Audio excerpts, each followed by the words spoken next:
forms that are not made under oath? Or are they declaring truthfully and we are ignoring the rules? Kapabayaan ba o katiwalian?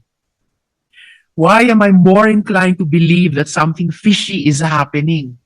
Well, Mr. President, nung ako po'y nagtanong sa DOJ budget hearing, ang sabi sa akin ay 1 year hanggang 2 years ang average time ng pag-process ng refugee application.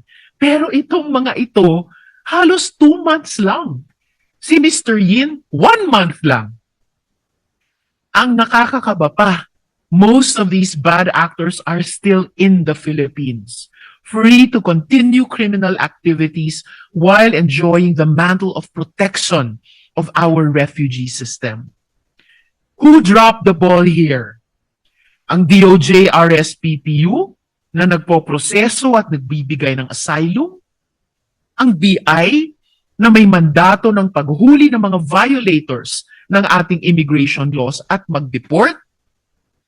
O may iba pa bang ahensya? I thank the Bureau of Immigration and the DOJ, Mr. President, for their readiness to provide information on these general processes to my staff. But I believe they would agree with me that some questions need to be answered. When a fugitive can file for asylum 1 day after arrest and effectively block deportation, the system is no longer functioning as intended. When multiple refugees from the same criminal sectors, illegal casinos, pogo-linked activities, underground gambling syndicates, all receive refugee protection, the issue stops becoming about a non-functioning system. It becomes about a system protecting criminals and compromising public safety. Mr. President, sa susunod po na linggo, didinigin po ng Subcommittee on Justice and Human Rights ang kaso ni Joseph C. at ang samot-saring mga paraan na ginagamit ng mga masasamang loob na dayuhan ang sistema at mekanismo ng ating gobyerno para hindi sila managot sa batas at magpatuloy ang kanilang masamang ginagawa. I have asked for this privileged speech to be referred to the same subcommittee para mahimay po ng mabuti ang mga magkakadikit-dikit na mga usaping ito. Marami pong salamat, Mr. President.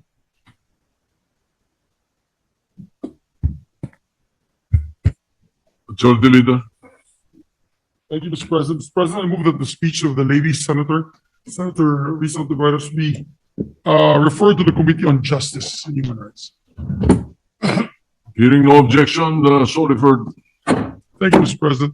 Mr. President, with the permission of the body, I move that we resume consideration on Senate Bill number 604 under Committee Report number 20. This is the national amendments to the National Commission on Muslim Filipinos Act. I so move, Mr. President. Any objection? Hearing none, consideration of Senate Bill 604 is in order. Thank you, Mr. President. Mr. President, there are no members who wish to interpolate the measure. Most of the interpolation was done earlier inside the lounge, and they no longer wanted to be listed as interpolators. I move to close the period of interpolation, Mr. President. Any objection? Hearing none, period of interpolation is closed. Thank you, Mr. President. Mr. President, no member wishes as well to, or we move rather to open the period of amendments. I so move. Any objection? Hearing none, committee, period of amendments is open. I just ask for the record, the sponsor, Senator Robin Hood Padilla, if there are any amendments, either individual or committee. He's saying that there are no committee amendments, Mr. President, or individual. So There are therefore, we no move to committee close. amendments. Yes, Mr. President.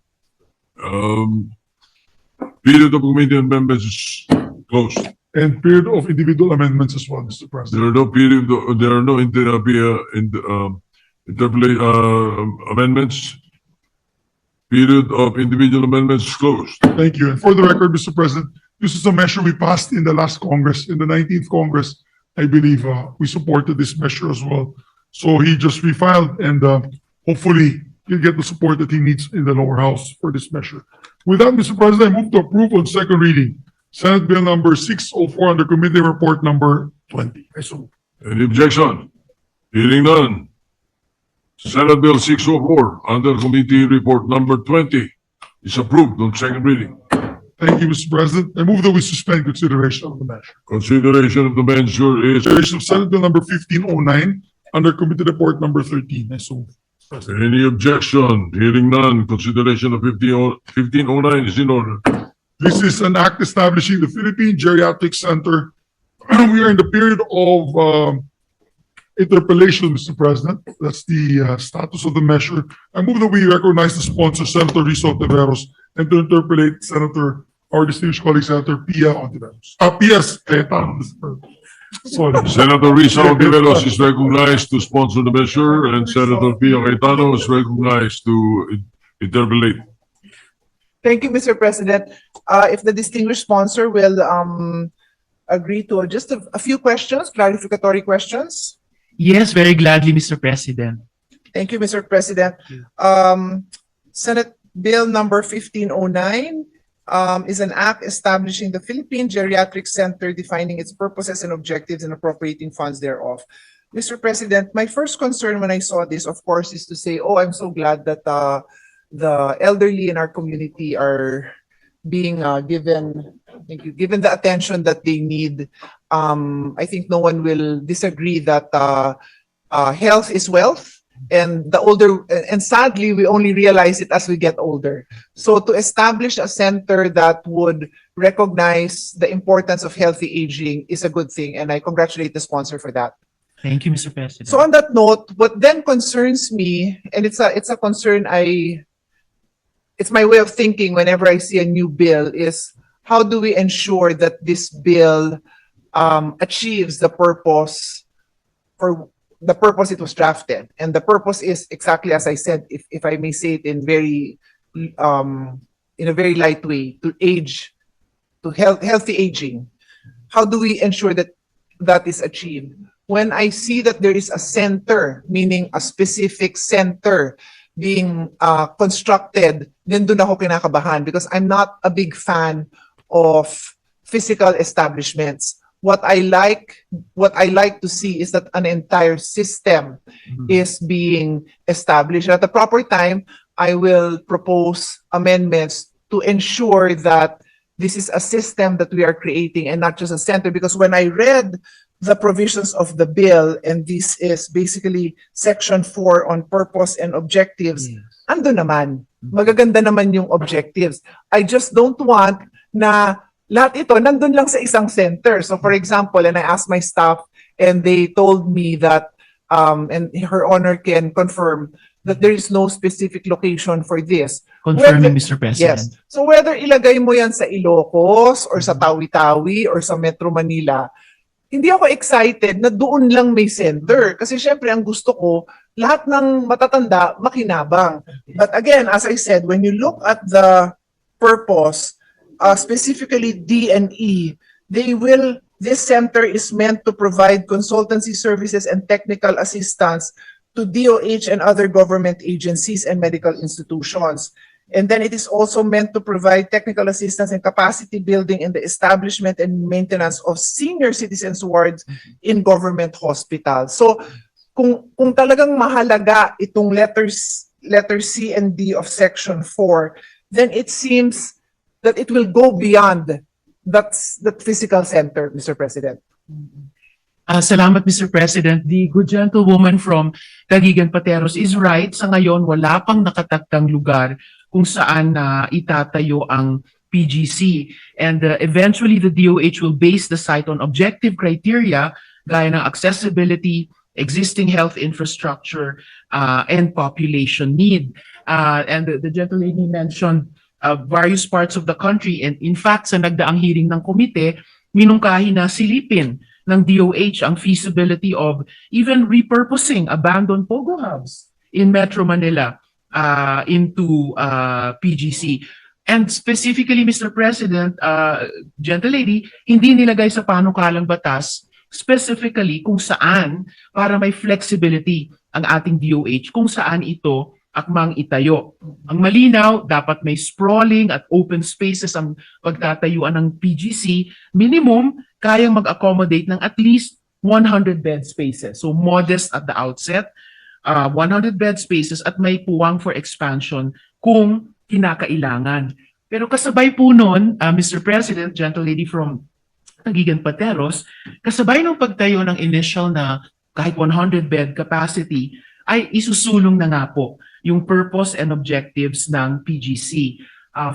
And binanggit na po ng Gentle Lady from Taguigan Pateros, binanggit na po yung dalawa dito, provide consultancy and technical assistance in setting geriatric care standards at saka assist in establishing and maintaining senior citizens wards in government hospitals and about at least 4 others. Importante po yung pag-assist sa pag-establish and maintain ng senior citizens wards in government hospitals. Dahil ibig sabihin, kahit pa hindi pa naitatayo ang buong PGC, mapipreempt nga yung pinangangambahan ng Gentle Lady na makukonsentrate lang sa isang lugar dahil sa kasalukuyan na nga 33 out of 80 DOH hospitals na ang under monitoring and mentoring ng NGCH, yung kasalukuyang National Geriatric National Center for Geriatric Health para maging ganap ang pagkakaroon ng local geriatric center or wards. So ibig sabihin, yung wards pa lang doon sa mga DOH hospitals ay pwedeng simula na ng force multiplier para sa kahit 100 beds muna doon sa PGC at habang sinisimulan na rin isulong yung mga purposes and objectives ng PGC. For the record also, Mr. President, additionally, these purposes and objectives are provide affordable, quality, people-centered preventive, diagnostic, rehabilitative, and curative care for older persons, promote integrated geriatric health services nationwide in coordination with DOH, LGUs, and other stakeholders, conduct and publish scientific research on age-related diseases, at offer education and training on geriatric care for healthcare workers, social workers, academics, and volunteers. So, at the outset, hindi siya fixated na kaagad bonggang capital outlay or infra kaagad. Modest pa lang on that side. Pero force multiply sa mga DOH hospitals in terms of direct medical services and care. And then, sisimulan na yung ibang purposes and objectives ng eventual full-blown PGC, Mr. President.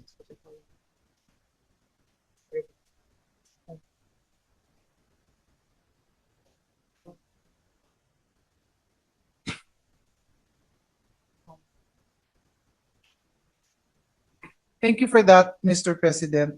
I appreciate the explanation of Her Honor. In fact, I actually was going to say that DOH, I would like DOH, as I believe they're the implementing agency, no? That's correct. Yes, Mr. President. I would like DOH to take their time in identifying the proper spot because although we may start with modestly, no? So, you know, whether before you put up a 1 billion establishment, maybe it's 500 million. But I'd like to be a sprawling estate or what do you call it, area. Why? Because these are people in their senior years, no? And treatment will not, and when Her Honor said this is a minimum 100 bed capacity, I know that we define our medical establishment by their bed capacity, 100 bed capacity, 200 bed capacity. But what I would like to see is the definition of this place is that, you know, it has, let's say 1 hectare walkable with trees all around it. So, and we are catering to, I don't know, 5,000, I'm making up the numbers, okay? We're catering to 5,000 outpatients who come here so that they can learn mindfulness, they can learn the benefits of yoga, healthy eating, mahuli man, late man lang nila malaman to, spend time maybe even with their grandchildren, because we've created now an environment where they want to grow, they want to get older. Like they're not just going to go there to lie on the bed and be treated for for a number of ailments which are common to the elderly. Parang for me, Mr. President, given na yon, di ba? What